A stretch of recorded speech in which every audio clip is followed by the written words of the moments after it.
میں سمجھتا ہوں کہ اگر آپ سب لوگ اپنے گھروں میں اسی طرح ذکر کریں، صبح کو اٹھنے کے بعد نماز پڑھیں، نماز پڑھ کے ذکر کریں، پھر کوئی اپنا کاروبار کرے، ملاقات کے جائیں جو بھی کرنا ہو، اس سے تو الحمدللہ جو گھر میں ذکر کی برکت ہوگی، روشنیاں آئیں گی، اللہ تعالیٰ کے انوار اور تجلیات یا آپ کے گھر میں منور ہو جائیں گے۔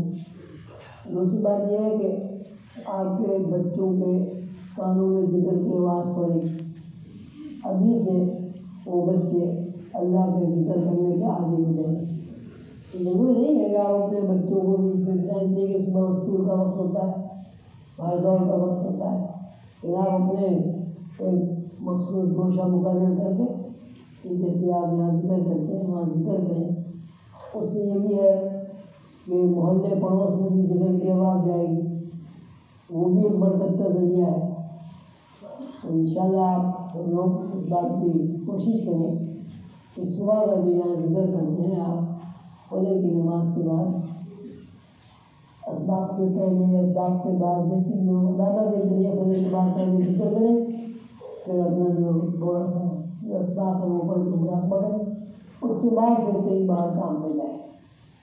اس سے رزق میں بھی انشاءاللہ برکت ہوگی، عزت میں بھی برکت ہوگی، اور سب سے بڑی بات یہ ہے کہ 24 گھنٹے میں ایک دفعہ آپ کا رات کا اللہ سے قائم ہوگا۔ یہ بھی آپ نے محسوس کیا ہوگا، ذکر ظہر میں ایک بہت بڑا فائدہ یہ ہے کہ آدمی یکسو ہو جاتا ہے، اسی ذکر کا بالکل خیال نہیں آتا، اللہ اللہ اللہ اللہ، اب میں کیا خیال آئے گا آپ کو؟ اللہ کے ساتھ واپس کریں گے۔ پھر یہ کہ جب اللہ اللہ آپ کہیں گے تو یقیناً ایک وقت ایسا بھی آئے گا کہ آپ اللہ کی صفات کو دیکھ لیں گے، اللہ سے واقف ہوں گے، اللہ کو یاد کرو گے تو اللہ نظر آئے گا نا۔ اب آپ کو اپنے محبوب کو یاد کرتے ہیں یا محبوب یاد آ جاتا ہے، یہاں چلے جاتے ہیں اس کے پاس، اب یاد ہی نہ کریں تو نہ محبوب آئے گا نہ اس کے پاس ہے۔ تو میرا یہ دل چاہتا ہے، کئی دفعہ میرے ذہن میں آتا ہے کہ جتنے بھی عظیم ہمارے بہن بھائی ہیں ان کے گھروں میں سے اللہ کی آواز ہے، گھروں میں سے اللہ ہے بھائی، کوئی کچھ کہے نہ کہے، ہمیں اپنا کام کرنا ہے، اللہ اللہ کرنا ہے۔ وہ مجھے میری اماں جی نے، میری والدہ صاحبہ نے ایک قصہ سنایا تھا کہ وہ ایک صاحب تھے، وہ عاشق ہو گیا کسی سے، اس نے بیچارے عاشق کو نہیں سمجھا، اس نے کیا کیا، اس نے تصویر بنائی، اپنے جو محبوب تھی اس کی ایک تصویر بنائی، اور تصویر بنا کے اس کے سامنے ذکر کرنا شروع کر دیا، سنم سنم سنم سنم سنم سنم، پتہ نہیں کتنے عرصے تک سنم سنم سنم کرتا رہا۔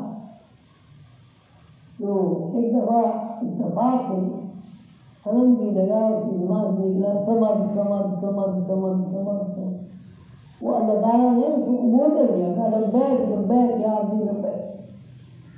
لیکن ذکر جو ہے وہ انسان کو اللہ سے قریب کرتا ہے، کچھ اسے بھی نہیں کرو، آپ اپنے بیوی مرشد کا ذکر کریں قریب ہو جائیں گے، آپ اپنے بچوں کا ذکر کیوں کرتے ہیں؟ کیوں کرتے ہیں؟ اس لیے بچے قریب ہوتے ہیں۔ اپنے اماں ابا کا ذکر کیوں کرتے ہیں؟ اس لیے کہ اماں ابا ہمارے قریب ہوتے ہیں۔ اور دوست، سارے دوستوں کا ذکر نہیں کرتے، چند دوستوں کا ذکر کیا جاتا ہے جو قریب ہوتے۔ اللہ کو جب ہم پکاریں گے، خدا عام پکاریں گے تو ہمارے اوپر انشاءاللہ فضل عام ہوگا، اور حضور صلی اللہ علیہ کی جو فیض ہے وہ ہمارے اوپر جاری ہے، مزید جب ہم متوجہ ہوں گے تو اور فیض ہوگا انشاءاللہ۔ ایک تو یہ بات تھی کہ اب آپ سب حضرات اور بہنیں، میری بیٹیاں بیٹے اپنے گھروں میں ذکر کریں، اور ذکر کا وجہ صبح کا اچھا ہوتا ہے۔ ہماری جو بیٹیاں ہیں ان کے لیے ذرا مسئلہ ہوگا، اس لیے کہ خاوند کو بھی تیار کرنا ہے، کھانا وانا ناشتہ کرنا ہے، بچوں کو بھی اسکول بھیجنا ہے، لیکن ہماری جو بڑی بوڑھیاں ہیں، دادیاں، نانیاں، خالائیں، وہ اپنے گھر میں ذکر کریں، مرد بھی کریں. چلو کوئی مرد نہیں کرتا تو کوئی عورت کر لے، کوئی عورت نہیں کرتی تو مرد کر لے، لیکن ذکر کی محفل اپنے گھر میں آپ ضرور کریں. اس سے انشاءاللہ آپ کی روحانی طرف میں الحمدللہ بہت اضافہ ہوگا.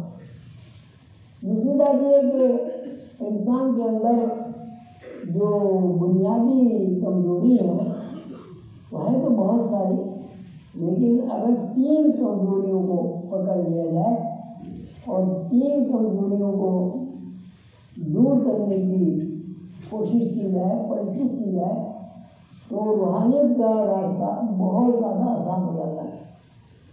انسان کی ایک کمزوری ہے کہ وہ بے صبر ہے، چاہتا ہے بس صبر نہیں کرتا. دوسری انسان کی کمزوری ہے جلد باز ہے، اور تیسری انسان کی جو بہت بڑی کمزوری وہ ہے اقتدار کی خواہش. وہ اپنے آپ کو منوانا چاہتا ہے، بس میں ہوں، بس جو میں ہوں وہ ہوں. اس سے یہ ہوتا ہے، ان تینوں کمزوریوں سے یہ ہوتا ہے کہ انسان اللہ سے دور ہو جاتا ہے.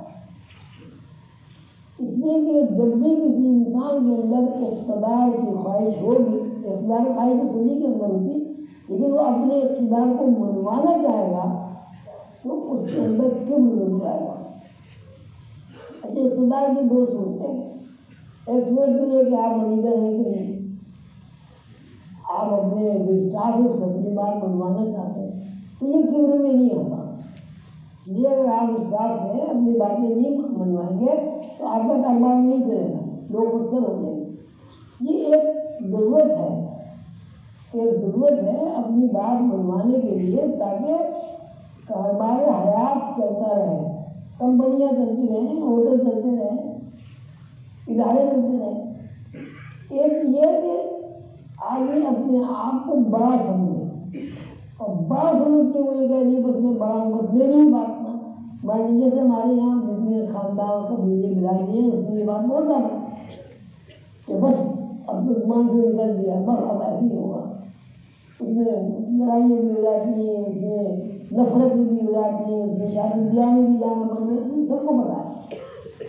اقتدار اصل میں اگر آپ سوچیں اور دماغ سے کام لیں، اقتدار صرف اور صرف اللہ کو دے دیتا ہے، اللہ کے علاوہ یہاں کوئی مخلوق نہیں ہے.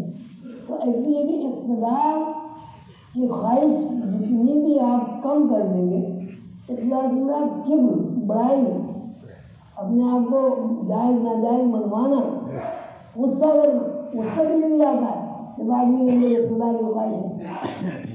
اب غصے کے بارے میں اللہ تعالیٰ فرماتے ہیں جو لوگ غصہ نہیں کرتے اور لوگوں کو معاف کر دیتے، اللہ ایسے احسان کرنے والے بندوں سے محبت کرتا ہے.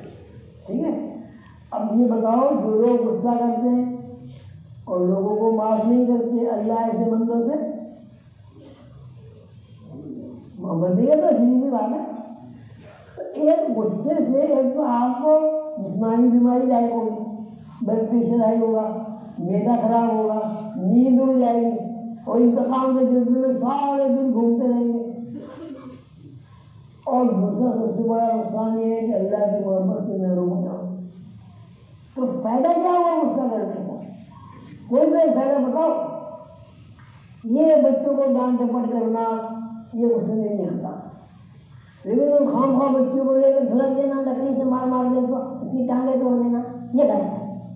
بچوں کے اوپر رول قائم کرنے کے لیے تھوڑا سا کچھ کہہ دینا وہ جو ہے وہ صحیح ہے.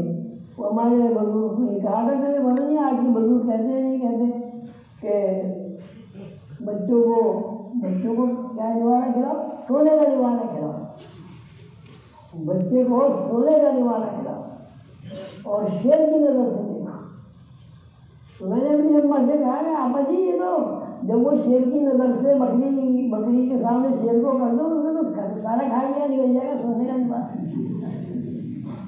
بھیا اس کو خوب اچھا چارہ کھلا کے موٹا کر دے اور روز شیر دکھا دے اسے، وہ تو بیچاری ایک ہی دن مر جائے گی. تو شیر کی نظر سے دیکھو، سونے کا نوالا کھلاؤ، تو یہ صحیح نہیں ہے. بس محبت کرو، پیار کرو. ایک اور بات بہت زیادہ توجہ طلب ہے اس کو آپ یاد رکھیں. اللہ تعالیٰ نے فرمایا انما اموالکم و اولادکم فتنہ، یہ تمہاری اولاد اور تمہارا مال تمہارے لیے فتنہ ہے. واللہ عندہ اجر عظیم، اور اگر یہ مال اور اولاد اللہ کے لیے تو اس کا اجر عظیم ہے. اگر آپ اپنی اولاد کو اس لیے پالتے ہیں کہ اللہ کے بیوی میرے پاس ایک امانت ہے، مجھے اسے انسان بنانا ہے، اس کو معاشرے کا ایک معزز فرد بنانا ہے، اس نے اللہ کا کام کرنا ہے، تو یہ سب اجر عظیم ہے. لیکن آپ نے اولاد کو اس لیے پالنا ہے کہ میری نسل چلے گی، کیا پتہ چلے نہ چلے نسل.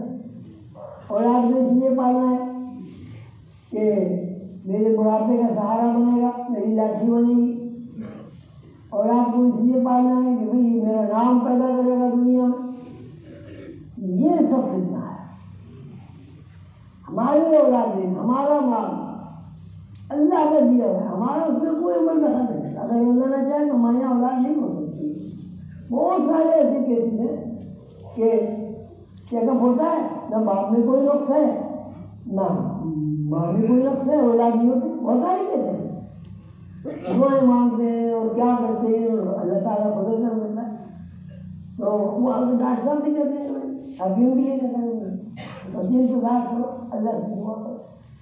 اس طرح بھی ہوتا ہے 8 سال 10 سال تک اولاد نہیں ہوتی، ماں باپ مایوس ہو جاتے ہیں، کیا اولاد ہوگی، اللہ اولاد نہیں دیتا ہے. تو آپ کا اولاد میں کوئی عمل دخل نہیں ہے. ماں کے پیٹ میں بچہ آتا ہے، یہ بھی کتنا بڑا اللہ کا نظام ہے.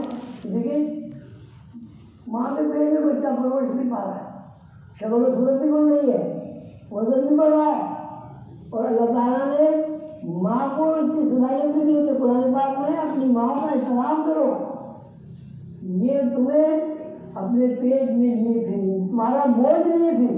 قرآن میں پاک اب آنے کے ذرا سی گیس بن جاتی ہے آدمی کو، اتنا بدحال ہو جاتا ہے، وہ بھاگا بھاگا پریشان. اور اللہ کا کیا نظام ہے جو ماں کو پتہ نہیں کیا ماں کے اندر لگائیں صلاحیت لگی 7 پاؤنڈ 8 پاؤنڈ بچہ وہ ڈی بھی پھرتی رہتی ہے، سارے کام نہیں کرتی.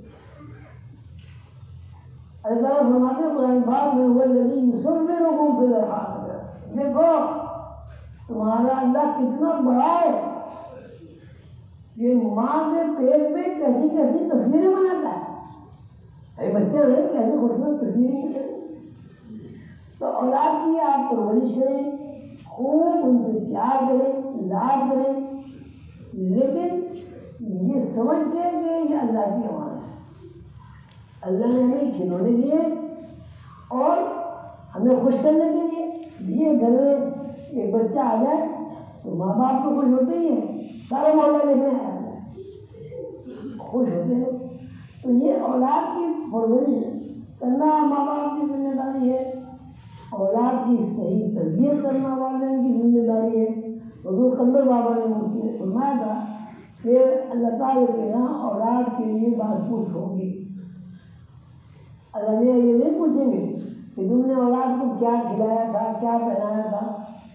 اس لیے والدین کو جو کچھ اللہ تعالیٰ رزق عطا کرتا ہے ماں باپ اپنے بچوں کو کھلاتے ہیں، خود کم کھاتے ہیں اولاد کو زیادہ کھلاتے ہیں. تو وہ یہ نہیں پوچھیں گے تو اللہ نے جو دیا آپ وہی بچوں کو کھلاتے ہیں.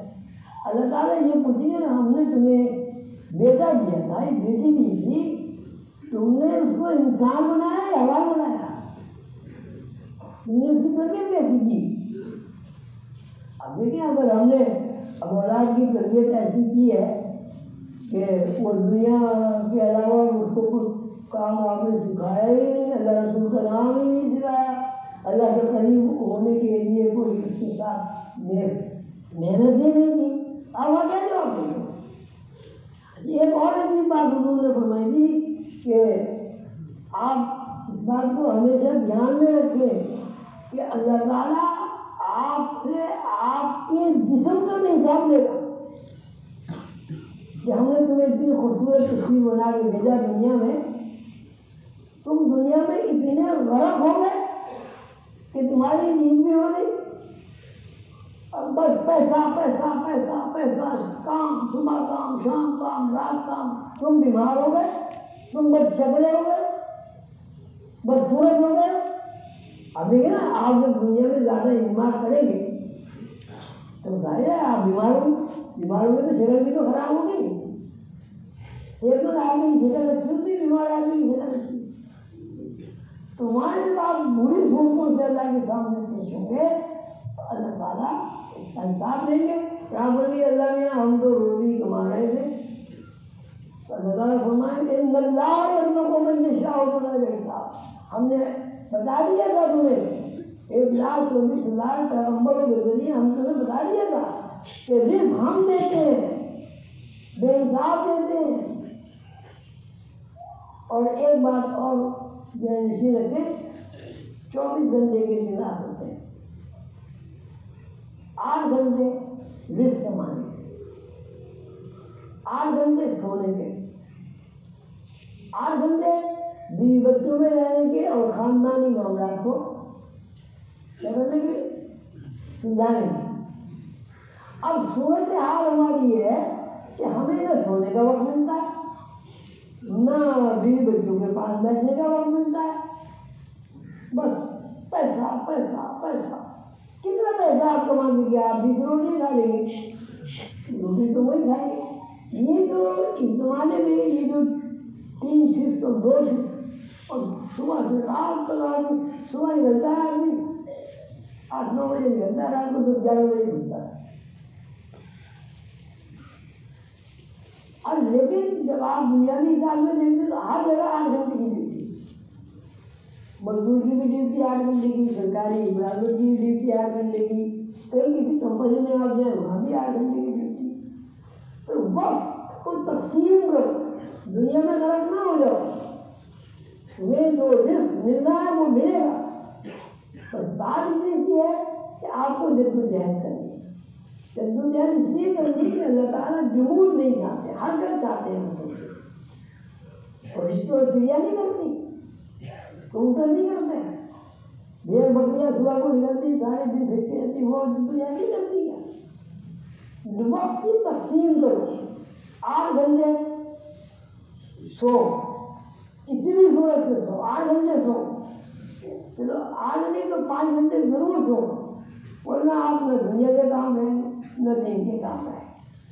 دین کے کام کرنے کے لیے بھی صحت چاہیے اور دنیا کا کام کرنے کے لیے بھی صحت چاہیے. تو وقت کی اس طرح تقسیم کرو کہ اس میں آپ کے بچوں کو بھی وقت ملے. اب تو لوگ کہتے ہیں جنریشن گیپ ہو گیا, جنریشن گیپ تو خود ہی ہوگا, باپ کو تو فرصت ہی نہیں بچوں, اب ماؤں کو بھی فرصت نہیں, وہ بھی کمانے نکل رہی ہیں, بچے پلے کر سکے, کیا کہتے ہیں بیبی سیٹنگ.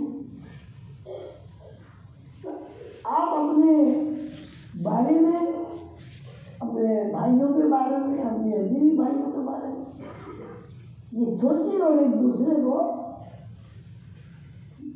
احساس دلائیں کہ بھائی مرنا نہیں ہے, یہاں کتنا کھا لو گے, کتنے گھر بنا لو گے, کیا کر لو گے. اس کا مطلب یہ نہیں کہ آپ نوکری ڈال کے بڑھ جائیں گھر نہ بنا, یہ بھی ضروری ہے, گھر بنانا بھی ضروری ہے. اب صورت حال یہ وقت کی تقسیم غلط ہوتی ہے. ہم 24 گھنٹے میں اگر آپ سونے کا وقت نکالیں, میں تو خیال ہے وہ لوگ خواب میں بھی دولت نہیں دیکھتے رہتے ہیں, کاروبار کرتے رہتے. اب یہ بھی سوچتے ہیں کہ ہم یہاں مستقل نہیں رہنا, یہ ہمارے ابا جی رہے, ہمارے دادا جی رہے, نانا جی رہے, اب ہم ابا دادا نانا بنے گے, ہم بھی تو نہیں رہیں گے. تو اولاد کی بھرپور خدمت کریں, تربیت کریں, لیکن اولاد کو سہارا نہ بنائیں. سہارا اللہ ہے, کفیل اللہ ہے. اور ایک ہی اقتدار کی خواہش, اس سے بچیں جتنا بچنا چاہیں. یہ مختصر بات یہ کہ آپ کی جو فوائد و ضوابط ہیں اور اغراض و مقاصد ہیں, اگر آپ وہ سلسلے کے اغراض و مقاصد کو, فوائد و ضوابط کو یاد کر لیں, ان کے اوپر عمل کریں, تو آپ کے اندر سے غصہ بھی نکل جائے گا, آپ کے اندر سے بے یقینی بھی ختم ہو جائے گی, اور انشاءاللہ اللہ سے بھی آپ کو قربت حاصل کرے گی. بھائی اتنے 22 ہے قواعد الضوابط، اس میں بھائی غصہ نہیں کرو، غصے کرو گے تو وہی نقصان ہو جائے گا، دوسرے کو کیا نقصان، آپ کا خون کھولے گا، بلڈ پریشر آ جائے گا۔ غصہ نہ کرو، لوگوں کو معاف کر دو۔ اگر آپ کو یہ احساس ہو جائے کہ بھائی ہم سے غلطی ہوئی، اس سے جا کے معافی مانگو، چھوٹی چھوٹی چیزیں ہیں، ان کے اوپر اگر عمل آپ نے کر لیا عظیم سلسلے کے قواعد الضوابط پہ، تو آپ کی روحانی ترقی بھی ہوگی انشاءاللہ گارنٹی کے ساتھ، روحانی ترقی بھی ہوگی، آپ کی صحت بھی اچھی ہوگی، آپ کے یہاں سے جنریشن گیپ بھی ختم ہو جائے گا، اور سب سے بڑی بات یہ ہے اللہ تعالیٰ ہم کو عزت بھی عطا فرمائے۔ اللہ تعالیٰ ہم سب کو توفیق عطا فرمائے کہ ہم سلسلہ عظیم کی تعلیمات پر عمل کریں، خود بھی عمل کریں، اپنے بچوں سے بھی عمل کرائیں، اور اپنے بھائیوں میں بھی جب بھی ایک دوسرے سے عزیزی بھائی ایک دوسرے سے ملے تو ان سے ضرور اپنے سلسلے کی بات ضرور کریں، ان کا ادب کریں، احترام کریں، ان سے گلے ملیں، ان کی خیریت معلوم کریں، اگر ان کو کوئی مدد کی ضرورت ہے تو مدد کریں، پوچھ ہی لیں بھائی ہمارے لیے کوئی بات خدمت ہو، اس سے انشاءاللہ آپ کے سلسلے میں توسیع بھی ہوگی، حضور قلب بابا اولیاء رحمۃ اللہ علیہ کی توجہ بھی آپ کی طرف زیادہ ہوگی، اور رسول اللہ صلی اللہ علیہ وسلم کی جو نسبت ہے اس میں بھی انشاءاللہ اضافہ ہوگا۔ اللہ تعالیٰ آپ سے خوش ہو، آپ کو صحت و تندرستی عطا فرمائے، اور آپ کو دنیا کی ساری نعمتیں عطا فرمائے۔ آمین۔